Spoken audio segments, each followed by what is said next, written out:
እግዚአብሔር ሆይ ምሕረትህ ስለበዛልን ቸርነትህ ስለተረፈረፈልን እናመሰግንሃለን። በስመ አብ ወወልድ ወመንፈስ ቅዱስ አሐዱ አምላክ አሜን።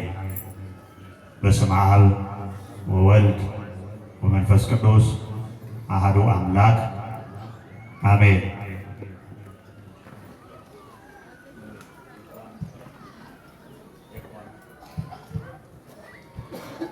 ክቡራን ሊቃውንተ ቤተ ክርስቲያን፣ አበው ካህናት፣ ወንድሞች ዲያቆናት፣ በዝማሬ ያገለገልከን ወንድማችን እግዚአብሔር ፈቅዶላችሁ ሳምንቱን በሕይወት በጤና ተጠብቃችሁ ለዚህ ጊዜና ሰዓት ደርሳችሁ እግዚአብሔርን የምታመሰግኑ ኦርቶዶክሳውያን በሙሉ በእግዚአብሔር ስም እንደምን አደራችሁ? አይዟችሁ፣ 10 ደቂቃ ነው። አሁን ረፍዷል ብላችሁ ተጨንቃችሁ ነው አይደል? 10 ደቂቃ ብቻ ነው። ክርስቶስ ተንሥአ እሙታን አሰሮ ለሰይጣን ሰላም ከሆነ እንዴት ሰነበታችሁ? ያልተገናኘን እንኳን ለ2018 ዓመተ ምህረት የጌታችን የመድኃኒታችን የኢየሱስ ክርስቶስ የትንሣኤ በዓል ሞታችን ለተሸነፈበት ድል ላገኘንበት የክርስትናው ጉልበት የሆነው በዓል አደረሰን አደረሳችሁ። እንኳን አደረሳችሁ።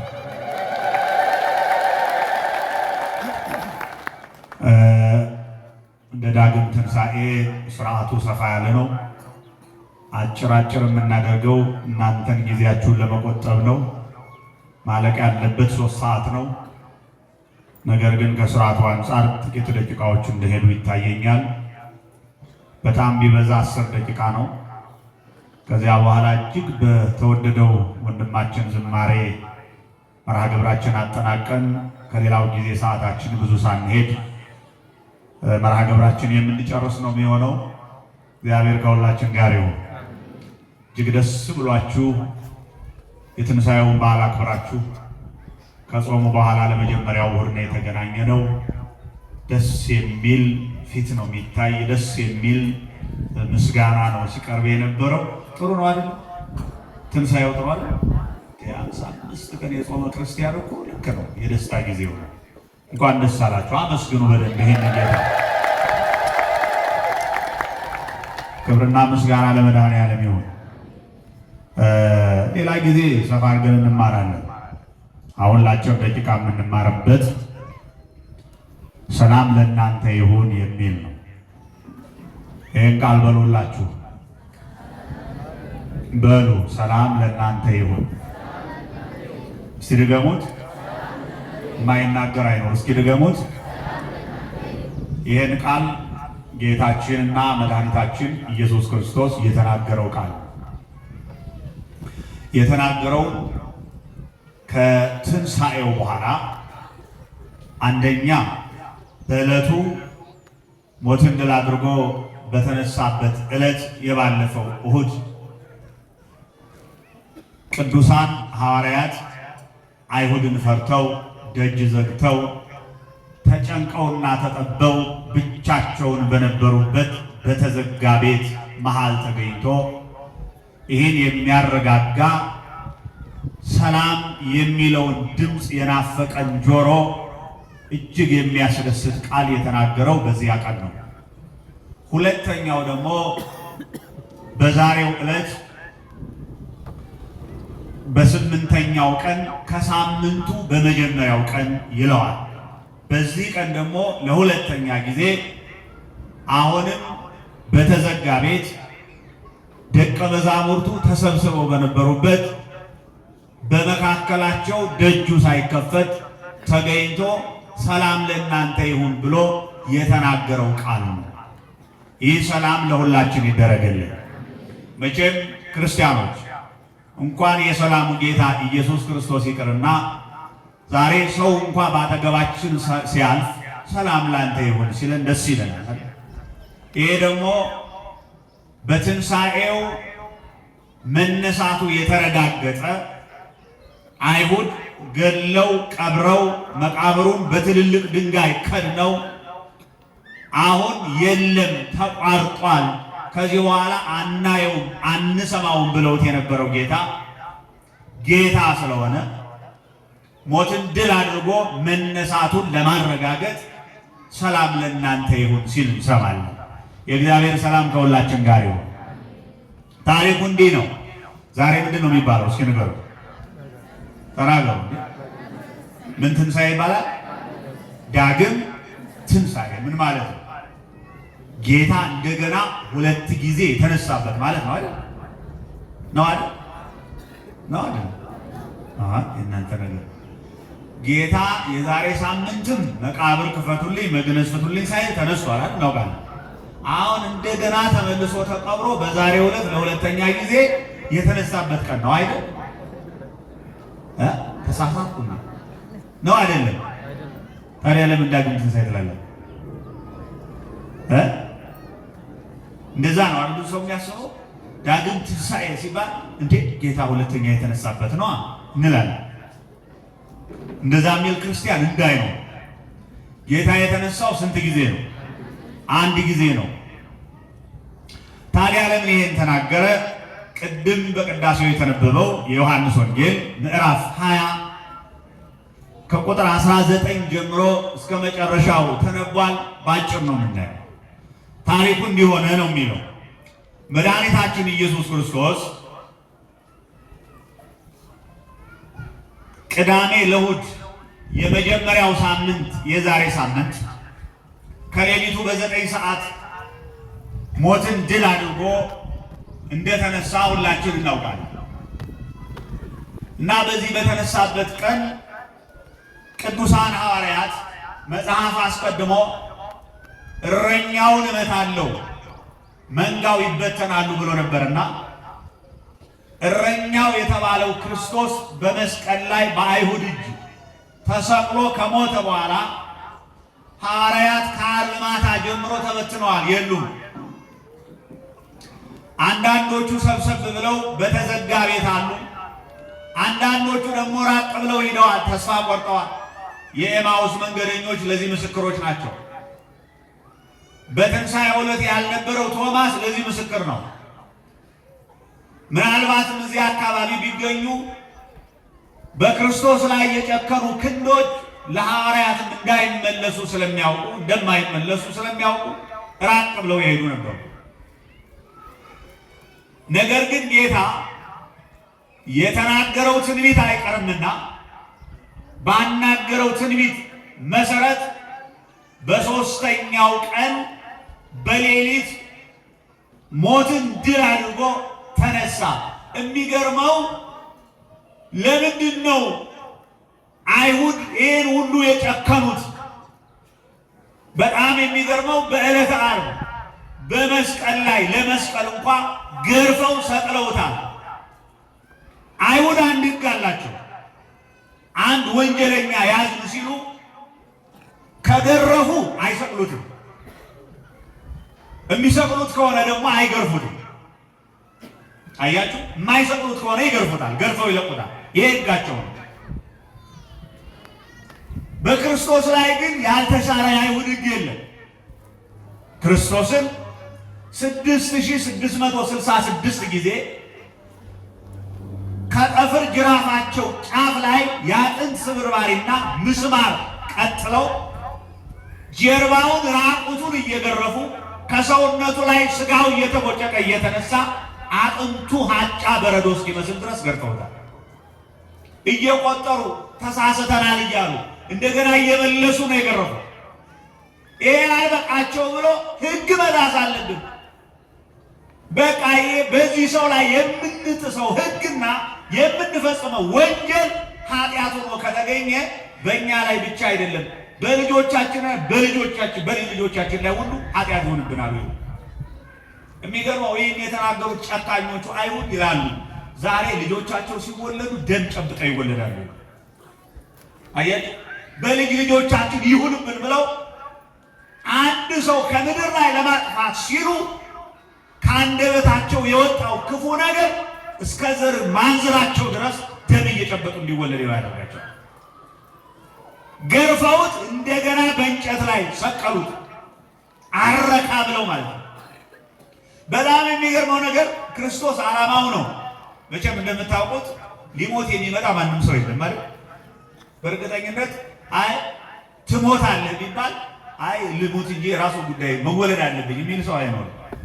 ግን ደግነቱ የምንወለድበትንም ስንወለድ የምንሞትበትንም ስንሞት አናውቅም። ይሄ ጥሩ ነገር እንጂ አንድ ሕፃን ሲወለድ በዚህ ጊዜ ነው የምትሞተው ቢባል መወለድ አይፈልግም ለመሞት።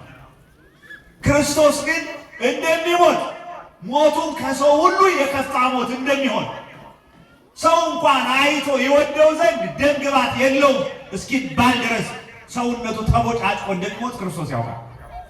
ታዲያ ለምን መጣ? ዓላማውና አድራሻዎቹ እኔና እናንተ ነው። የሰውን ኃጢአት በእርሱ ቁስል ካልሆነ በእርሱ ደም ካልሆነ ለዚያ ነው ቅዱስ ዮሐንስ በአንደኛ ዮሐንስ መልእክቱ ምዕራፍ 1 ከቁጥር 1 ጀምሮ ስትወርዱ ምን ይላል? ወበእንተ ስለ ኃጢአታችን የተሰቀለ ነው ይለውና ከዚህ ከተሰቀለው ክርስቶስ ከሱ ደም በቀር የሚያነጻን ምንም የለም ይላል። ከክርስቶስ ደም አይ በደሙ ኃጢአታችን ሊያጥብ ነው ክርስቶስ መከራ የተቀበለው የተሰቀለው። ይህን ጌታ በዚህ መልክ ነው ለሞት አሳልፈው የሰጡት። ከገደሉት በኋላ ከሰቀሉት በኋላ ነፍሱ ከስጋው ከተለየች በኋላ አላምን ብለው ክርስቶስን መቃብር ከለከሉት። አያሳዝን? ከምድራችን እንዳይቀበር ከከተማችን እንዳይቀበር ይሄ ሰው ከተማችን ላይ እንዳይቀበራሉ። አቤት አይሁድ ክፋታቸው! እግዚአብሔር የአይሁድ ክፋት በልባችን እንዳይቀበር በቸርነቱ ይርዳል። አሜን አትሉ? አሁን አይሁድ ብቻ አይደለም። ዛሬ ወደኛ አይሁድ ብንመልሰው አሁን አንድ የምንጠላው ሰው ተባብረን አንድ ሰው ቢኖረን እንኳን በሕይወት እያለ ሞቶ እንኳን ምድራችን ያረክሳል ብለን ነው የምናስበው። በጣም ምድራችን የተበላሸ ግን አሰራሩ ክፉራ እንዳይቀበር ቀብር እንኳን ከለከሉት ክርስቶስ። ከዛ በኋላ የመጻተኛ መቃብር የሚባል አለ ከከተማቸው ውጭ ሩቅ የሆነ እዛ ቦታ ላይ መቃብር ተገዝቶለት ክርስቶስ እዛ ነው የተቀበረው። አንድ በሉ መቃብር ከለከሉ። ሁለተኛ ደግሞ ቀብረውት ክርስቶስን አላመኑትም። በጣም እኮ ነው የሚገርመኝ። እናንተ የምትጠሩት ታታንደራለን። ሌባ እናት ምኗን አታምኑ ነው እ ሌባ እናት ምኗን አታምኑ አትናገሩ። ሌባ እናት ብቻ ነው። ሌባ አባት አይባል ምን ነው ልጁን ያለ አይሁድ ክፉዎች ስለሆኑ ክርስቶስን ገለውት እንኳን ተመልከቱ። በተገዛ መቃብር ተቀበረ ክርስቶስ። እንደገና ደግሞ ጥሩ ወደል ጠብደል በላተኞች ቀለብተኞች ወታደሮች ተቀጥረው የክርስቶስን መቃብር መጠበቅ ጀመሩ። ይጠብቁልናል። አስጠብቅ አሉት። ይለው ለባለስልጣኑ ሄደው እንዳሉ ታውቃላችሁ። አስጠብቅልን መቃብሩ። ለምን እንዴ? ይሰቀላላችሁ ተሰቀለ፣ ይሞታላችሁ ሞተ፣ ይገረፋላችሁ ተገረፈ፣ ደሙ ይፍሰሳላችሁ ፈሰሰ። አሁን ከዚህ በኋላ ምን ያደርጋል ብላችሁ ነው? ለምንድን ነው መቃብር የማስጠብቀው? እኔ ግዴታ አይደለም መቃብር አስጠብቄ አላውቅም ማለችሁ። አይ እነዚያ ደቀ መዛሙርቱ መጥተው መቃብሩን ፈንቅለው ቆፍረው ወስደው አስከሬኑን አጥፍተው ተነሳ ይሉናል። እንደገና ለምን ይመጠብጣል? እንደው ለተንኮል ይህን ያህል ሰው ከሚሰራ ለጽድቅ ቢሰራ ምን አያችሁ? የሰው አይምሮ እንዴት ክፉ እንደሆነ። በቃ እንደገና መቃብሩን ባዶ አድርገው ተነሳ እያሉ ያውኩናል። ስለዚህ ጠበቅ ምን አሉ? እኔ ከዚህ ነፃ ነኝ፣ ከፈለጋችሁ ጥሩ ገንዘብ አውጡና ጥሩ ወታደሮች ቀጠሩ ራሳቸው አለ። ኃላፊነቱን ሰጣቸው። እንደው ሰውየው ጎበዝ ነው፣ መንፈስ ቅዱስ ገልጦለት ነው። አሁን ይሄ ሰውዬ ቅጠርልን እንዳሉት ወታደር አዞ ቢሆን ኖሮ መልሰው እሱም ራሱ ይወነጅሉት ነበር። ምክንያቱም ወታደሮቹ ጥሩ አይደሉም የተቀጠሩት፣ አውቀው ነው እሱ እጁ አለበት፣ ሰርቀውት ነው ያስወሉት ነበር። ሰውየው ጎበዝ ነው። የለም ራሳቸው ቀጠሮ አለ። ወታደር ቀጥሮ መቃብሩን አስጠበቁት። ሌሊት ላይ ክርስቶስ ሞትን ድል አድርጎ ሲነሳ፣ ክርስቶስ ሲነሳ አይደለም ምን ይሁን የሚያውቁት ነገር የለም። በሙሉ አስከሬኑ ላይ አስከሬኖቹ ተኝተዋል። መቃብር ላይ አይደል ያሉት ነው እየጠበቁ። መቃብሩ ላይ ሙታነ ስጋ በተቀበሩበት ቦታ ላይ ሙታነ ሕሊና ተኝተው እንቅልፋቸውን ያንጎራፋሉ። ጀመርስ አንቀላፉ አላንቀላፉ ክርስቶስን ይዘው ማስቀረት ይችላሉ? ይችላሉ ወይ? አይችሉም። ክርስቶስ ሌሊት ብድግ ሲል መቃብሩ በብርሃን ሲሞላ ቅዱሳን መላእክት ክርስቶስን ከበው በሙሉ ስፍራው ብርሃን በብርሃን ሲሆን ያጸደል ቀለብተኛ ጠባቂ ሁሉ በሙሉ ወደ ኋላው ፍንግል ፍንግል መርዝ እንደበላ ፍንግል ፍንግል እያለ ዝም ክርስቶስ ተነሳ። ክብረ ምስጋና ለመድኃኒዓለም ተነሳ። ከተነሳ በኋላ በቀጥታ ደቀ መዛሙርቱ ወዳሉበት ሄደ። ላሳጠረው ታሪኩን ብዙ ነው በዛ ውስጥ ያለው እንማረዋለን። 50 ቀን ነው ክርስቶስ ከተነሳ በኋላ ደቀ መዛሙርቱን ፍለጋ ሄደ። ሲሄድ ከተማ ውስጥ በአንዲት እናት ቤት ሰብሰብ ብለው በራቸውን ዘግተው እንዲያውም ይላሉ ሊቃውንት ደጁን መዝጋት ብቻ አልበቃቸው ብሎ ብርሃን ወደ ውስጥ እንዳይገባ አይሁድ በቀዳዳ አይተዋቸው እነዚህ እኮ ከእሱ ጋር ነበሩ ብለው እንዳያጠፏቸው እንዳይሰቅሏቸው። ምክንያቱም ጌታ በእርጥብ እንጨት እንዲህ ያደረጉ በእኔ ላይ እንዲህ ያደረጉ እናንተን ኃጢአተኞቹ እንዲያገኟችሁ ምን ያደርጉ ነበር ብሎ ስለተናገረ ፈርተው ቀዳዳዋን ሁሉ ዘግተው ድምፃቸውን እፍን አድርገው ትንፋሻቸውን በትንሿ እየተነፈሱ በባዶ ቤት ውስጥ ተሰብስበው በጭንቀት በጨለማ ውስጥ ከባድ አይደል?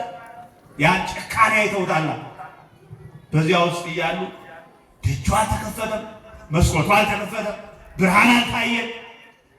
ክርስቶስ በጣራ ገባና መሃላቸው ገባ ቆመ። ጣራው አልተቀደደ፣ የታየ ምንም ነገር የለም። ክርስቶስ መሃላቸው ላይ ሲቆም ጨለማው ቤት በብርሃን ተሞላ ይላል። ክብርና ምስጋና ለመድኃኒዓለም።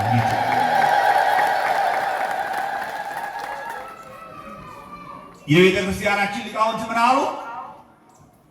ክርስቶስ በተዘጋ ቤት ውስጥ በፍርሃት እያሉ ደቀ መዛሙርቱን በር ክፈቱልኝ፣ መስኮት ክፈቱልኝ፣ ጣራ ቀደዱልኝ ሳይል ገብቶ መሃላቸው ላይ ቆሞ ሰላም ለእናንተ ይሁን አላቸው።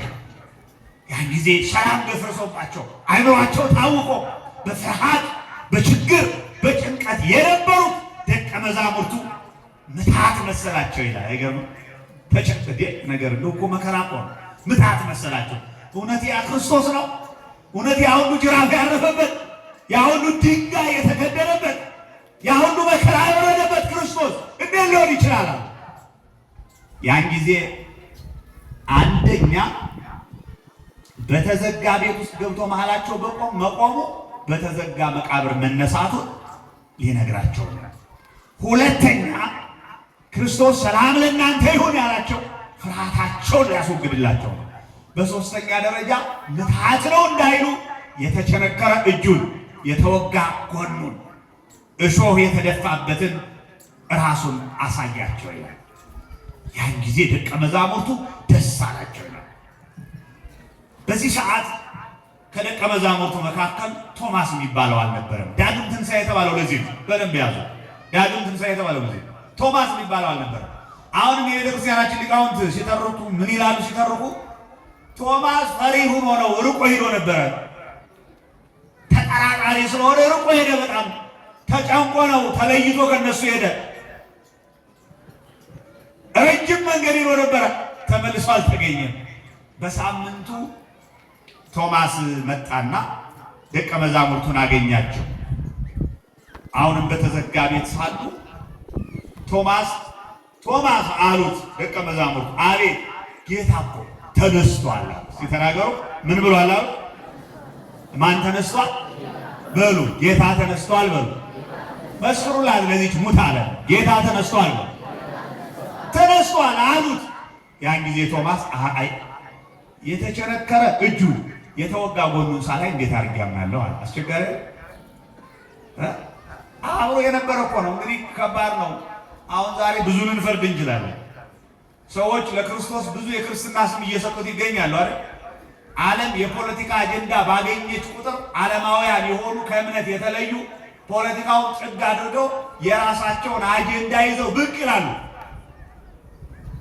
ክርስቶስ ተነስቷል፣ ጌታ ተነስቷል ተብለው ሲባሉ አይ እኔ ትንሣኤውን ያከብራሉ መሰለኝ፣ ግን ትንሣኤውን አያምኑ። ካመኑማ ኢየሱስ እንዴት ነው? አሁን እናንተ ራሳችሁ ፍረዱ። አሁን ሞትን ድል አድርጎ የተነሳው ስንት ጌታ ነው? እስኪ ንገሩ። ስንት ጌታ ነው? አንድ ጌታ ነው። ታዲያ ይሄ ጌታ ሞትን ድል አድርጎ ከተነሳ በኃይሉ እንደተነሳ፣ በስልጣኑ እንደተነሳ፣ በአባቱ ፈቃድ እንደተነሳ እነሱም የያዙት መጽሐፍ ቅዱስ ይናገራል። በዓሉን ያከብራሉ። አቅም የሌለው ኢየሱስ ምን ያደርግላቸዋል? ሞትን ድል አድርጎ የተነሳ ካልሆነ፣ አማላጅ ከሆነ፣ አምላክ ካልሆነ ትንሣኤ በዓል ማክበር ምን ያስፈልጋል? የተነሳውን ጌታ ሳያምኑ እንዴት ነው? ቶማስ አላምንም አለ። ችግሩ አላምንም እያሉ ማክበር አለ። ችግሩ አላምንም ግን ኢየሱስ ነው። የትኛው ኢየሱስ? ሞትን ድል አድርጎ የተነሳው ነው ካልክ መን ጌታዬ አምነህ መምጣት ነው። መሽኮርመም አያስፈልግም። ሃይማኖት ነው፣ የነፍስ ጉዳይ ነው። አይ ካልክ ደግሞ ያልተነሳ ኢየሱስ የለም በምድር ላይ ጌታ ያልሆነ ኢየሱስ የለም። እየሰማን ነው ብዙ ጉድ ሰሞኑን። በጣም ደስ የሚል እንዲያው ጥሩ ጥሩ አጀንዳ እየያዙ የሚነሱ ነቢያት በምድራችን ላይ በዝተዋል። ነቢያት አየሩን እያዩ የሚነፍሱ ማለት ነው። መቼም ዘንድሮም ያልተነሳንም የለም፣ ችግር የለም። ለቤተ ክርስቲያናችን ለኦርቶዶክሱ ቤተ ክርስቲያን ብሎ በየቀኑ የሚናገርልን ነቢይ አለ። ስለዚህ እግዚአብሔር ይመስገን ምንም አንሆንም። የሚናገሩልን የኢትዮጵያ ኦርቶዶክስ ተዋሕዶ ቤተክርስቲያን መልእክት አለኝ ተጠንቀቂ እያለ የሚያስጠነቅቀን ነቢይም ተነስቷል። እሰየው፣ እንጠነቀቃለን። የእኛ መልእክት ግን ኢየሱስ ክርስቶስ የእኛ ጌታ ሞትን ድል አድርጎ ተነስቷል። አመስግኑት። ክብርና ምስጋና ለእሱ። እንደ አንዳንድ ጊዜ ይገርመኛል። ቤተክርስቲያንን ጥግ አድርጎ መጽሐፍ ቅዱሷን እየተጠቀሙ ንዋያተ ቅድሳቷን እየተጠቀሙ መቋሚያዋን አልባሳቷን እየተጠቀሙ ኢየሱስ አማላጅ ነው።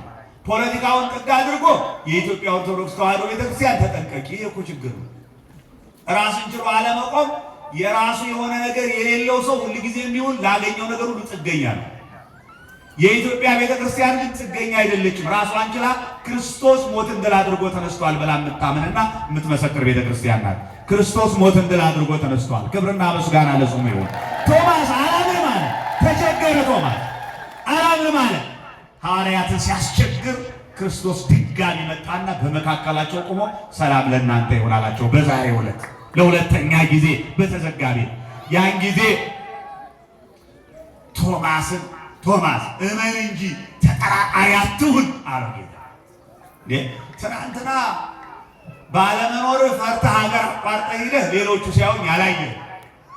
ዛሬ ደግሞ እንደገና አንተን ፍለጋ ስመጣ ካላመንክ መቼ ልታመን ነው? ምን ነው ዛሬ በተገለጠ ጌታ የተለያየ ስም ለሚያወጡለት ቢገለጥና በመካከላቸው አንተ ሞትን ድል አድርጌ ቆስዬ ተሰቅዬ መቃብርን ባዶ አድርጌ የተነሳሁትን ኢየሱስ ነው አማላጅ የምትለኝ ቢለው አሁን አዎ ብሎ በፊቱ የሚቆም ይመስላችኋል? ይቻላል? እንደዛ አይቻልም። ለምን አታምንም አለ። ያን ጊዜ ቶማስ መዳሰስ አለብኝ ያለው በጣም ጠንካራ ነው። በእርግጥ ኢየሱስ ክርስቶስ በኋላ እንዴት አይነት ዋጋ እንደሚከፍልለት ስለሚያውቀው በደንብ አድርጎ ማሳመን ፈልጓል። ቶማስ አምጣ እጅህን አለው። እሺ ቶማስ እጁን ዘረጋና የተቸነከረ እጆቹን ዳሰሰ። ጎን እንደገና ነገረኛ ነው ደግሞ ቶማስ። እጁን መዳሰስ ብቻ አልበቃውም። ቀጥሎም እንዳለ ታውቃላችሁ፣ በዚህ ጦር በገባበት ውስጥ እጄን ላስገባ። እጄን እዚህ ውስጥ ካላስገባው አለ። እሺ ና ፈልጋልና አለውና እጁን ልክ ጦር የወጋው ጎን ውስጥ ክትት ሲያደርገው የቶማስ እጁ እንደ ጅማት ተጨማደደ። በቃ እንዲያ ቢሆን ጥሩ ነበር። ዛሬ ማለት ጣቱን እየቀሰረ የኢትዮጵያ ኦርቶዶክስ ተዋሕዶ ቤተክርስቲያን የሚለውን እንደው አጋጣሚ ሆኖ ክርስቶስ በዛ አጠገብ አለፍ ብሎ ጎኑን ነካ ቢያደርገው ጥሩ አይደል? ጥሩ ነበረ። ነካ ቢያደርገው የዛሬው ነቢይ እጁ ብቻ አይደለም ሰውነቱ በሙሉ እንደ ሻማ ቀልጦ እንዴት አይነት ድፍረት እንደሆነ መቼም መድኃኒዓለም ይጠብቀንና ቶማስ ነካው። ያን ጊዜ ልቡን ትርትር አለ። ምን አለ ቶማስ? ቶሎ ፈጥኖ ጌታዬ፣ አምላኬ፣ መድኃኒቴ አሁን አምኛለሁ። እኔ እኮ ድሮም ተጠራጥሬ አይደለም በደንብ ማረጋገጥ ፈልጌ ነው የፍቅሬን ነው ብሎ ቶማስ ሲቀባጥር ጌታ ምን አለው? እጁን መለሰለት ይላል። ነገ ያገለግለው የለ? አዎ ያጁ ተዘርግቶ ነገ ለወንጌል ዋጋ እንደሚከፍል መከራ እንደሚቀበል ስለሚያውቀው መልሶ እጁን አዳነለት። ያመንክ እንጂ ያላመንክ አትሁን፣ ጠንካራ እንጂ ደካማ አትሁን ብሎ ቶማስን ያሳመነበት ቀን ነው ዛሬ። አያችሁ ክርስቲያኖች፣ እግዚአብሔር በልባችን ውስጥ በየጊዜው ክፉዎች የሚዘሩትን እንክርዳድ ነቅሎ ጥሎ ማመንን በልባችን ውስጥ ያስቀምጠልን። እግዚአብሔር በዚች እምነታችን ጸንተን እንድንኖር እግዚአብሔር ይርዳል። ሌላው አግቦተ ግብር ይባላል። ዛሬ ደግሞ አግቦተ ግብር ማለት ቅድም ሊቃውንቱ በወንጌሉም በዝማሬውም ሲሉት የሰማችሁት ኢየሱስ ክርስቶስ የተናገረው ነው። ዮሐንስ ወንጌል ምዕራፍ 17 ቤታችሁ ሙሉ ስታነቡት ኢየሱስ ክርስቶስ የመጨረሻ ንግግሩ ነው። ምን የሚል ነው? የሰጠኸኝን ሥራ ፈጽሜያለሁ። እነዚህ ከኔ ጋር ናቸው። ከኔ ጋር እንደሆኑ ካንተ ጋር ይሁኑ። አዎ እኔ ቅዱስ ነኝ፣ አንተም ቅዱስ ነህ። እነዚህ ሁሉ ቅዱሳን ይሁኑ። የሰጠኸኝን ሥራ ዓለምን እንዳድን፣ ዓለምን እንዳስተምር፣ ለዓለም እንድሰቀል፣ ለዓለም እንድሞት፣ ደሜን እንዳፈስ፣ ሥጋዬን እንድቆርስ ልከኸኝ ነበረ። መልእክቴን ፈጽሜያለሁ። አሁን ግን ካንተ ጋር ባለኝ ስልጣን በክብር ካንተ ጋር ነኝ። እኔ ብቻ አይደለሁም፣ እነዚህም በክብር ከኛ ጋር እንዲሆኑ አድርግ። ከዚህ በኋላ መሰቀሌን፣ መሞቴን፣ መነሳቴን የሚያምኑት ሁሉ ከኔ ጋራ ካንተ ጋራ እንዲኖሩ አድርግ ብሎ ጌታ ሲናገር ሰምተናልና አግቦተ ግብር ይባላል። ለዚህ ቀን ያደረሰን አምላክ ስሙ የተመሰገነ ይሁን። እግዚአብሔር ከኛ ጋር ይሁን። እግዚአብሔር ከእናንተ ጋር ይሁን። ሰላም ለእናንተ ይሁን። ክርስቶስ ተነስቷል። ያስተማረን አምላክ ይክበር ይመስገን።